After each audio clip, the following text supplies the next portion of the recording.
यहाँ की हवा का स्वाद ही अलग है। जी भर के जीना इसी को कहते हैं शायद।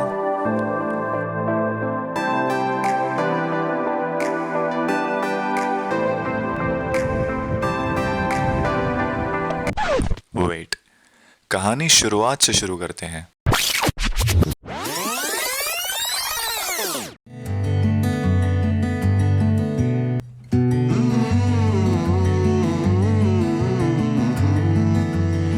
एक सुबह आया एक ख्याल ऐसा कि कहीं ना चल पड़ तू। फिर क्या था, निकाला बस्ता और चल पड़ा मैं।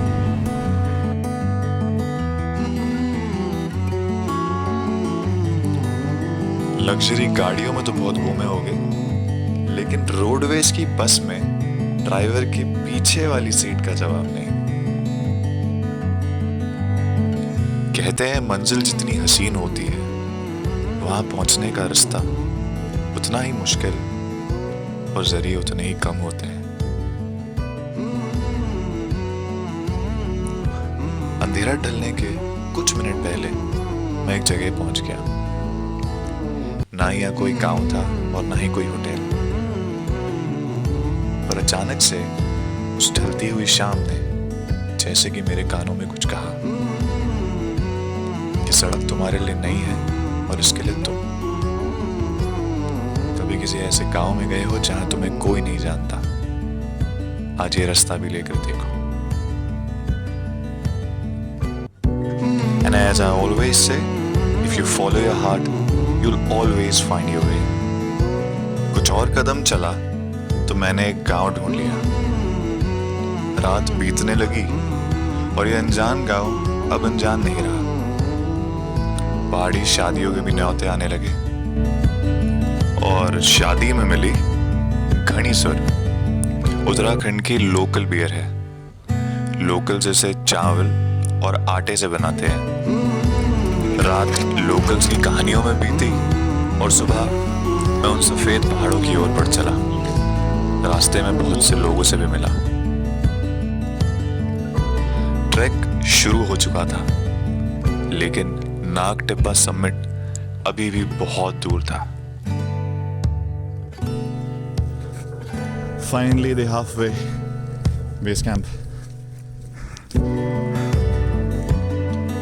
आज की रात यहीं बीतने वाली थी। शाम की दस्तक थी और बादलों की गूंज।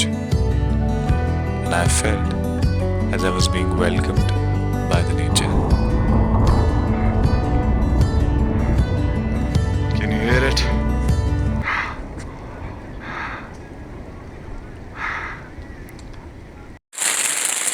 पहुंच गए हैं और बहुत बारिश हो रही है। हाले टाइट है बाबा, बहुत टाइट है। बारिश थम चुकी थी और आसमान साफ था। बस एक ख्याल था जो रह गया था और वो मुझसे कह रहा था, ख्वाब है आंखों में तेरे भी, कुछ ख्वाब है इन आंखों में मेरे भी। पल भर में हर पल अंधेरे में सिमट जाएगा। जो तूने खुद को न खोया तो खुद को कैसे पाएगा।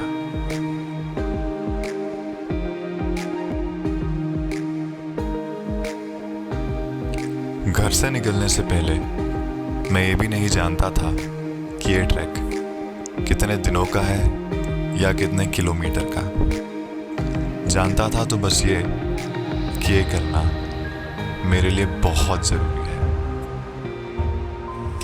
वो बता रहे थे ना कि नीचे बजाते हुए आया वो। पहले जैसे गाँव में लोग ढोल बजाए जहाँ से पानी नहीं भरा आपने। हाँ अंदर से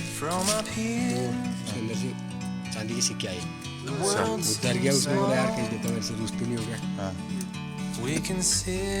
कभी किसी जंगल के बीच में रात के 3 बजे उस जंगल के शेरों की या किसी उड़ते हुए मंदिर की कहानी सुनी है? अगर मौका मिले तो सुनना जरूर। ठीक सुना आपने, उड़ता हुआ मंदिर। गांव वालों का मानना ऐसा है कि देवता के लोगों से नाराज हो जाने पर नाग टिब्बा का मंदिर मसूरी से उड़कर नाग टिब्बा आया था। चलते ही चलते न जाने कब सुबह हो गई। कदम बढ़ रहे थे पर इंतजार मानो खत्म ही नहीं हो रहा था। इंतजार हर जगह फैली उस खूबसूरत सी सफेद बर्फ को देखने का। आज से पहले मैंने पहाड़ों की बर्फ कभी नहीं देखी थी। So I was waiting with all my heart. और फिर वो पल आ ही गया। दूर दूर तक कुछ था तो वो सफेद सी फैली हुई बर्फ। खूबसूरती इतनी थी कि बयां नहीं की जा रही थी। For me, it was heaven on earth.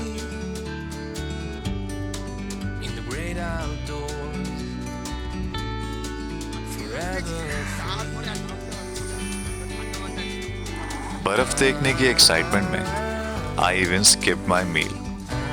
अब खाने के लिए कुछ था तो वो था ये Food for tonight.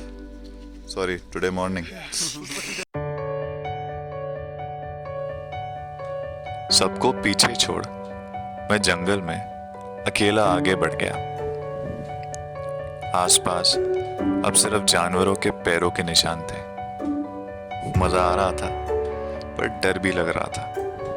पर ये फीलिंग बयां नहीं कर सकता।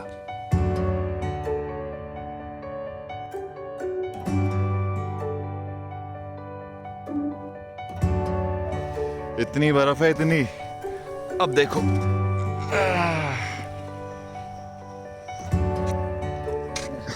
बर्फ इतनी थी कि छोटी सी गलती भी भोलेनाथ के पास पहुंचा सकती थी।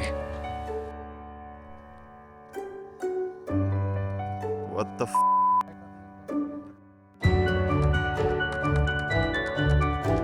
जगह तारीफ के काबिल थी। कुछ तारीफ थी बंगाल के अंदाज में ঠিকঠাকই আছে প্রচন্ড और कुछ बहुत बढ़िया। तशरीफ फट गई है लेकिन मजा आ गया। दिल्ली के।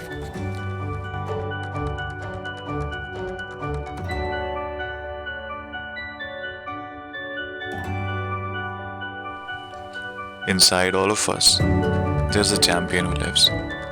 And उसे बस यही कहना चाहता हूँ कि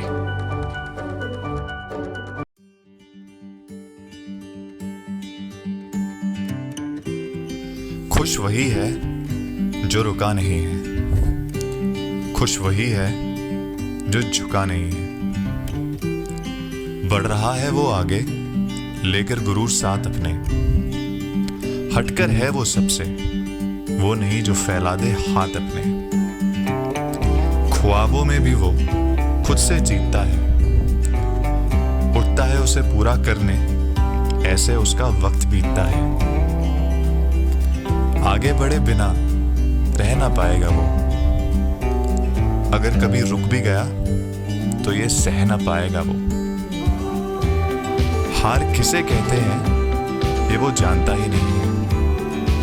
हासिल करना है सब उसे, इसलिए रात और दिन को वो मानता ही नहीं।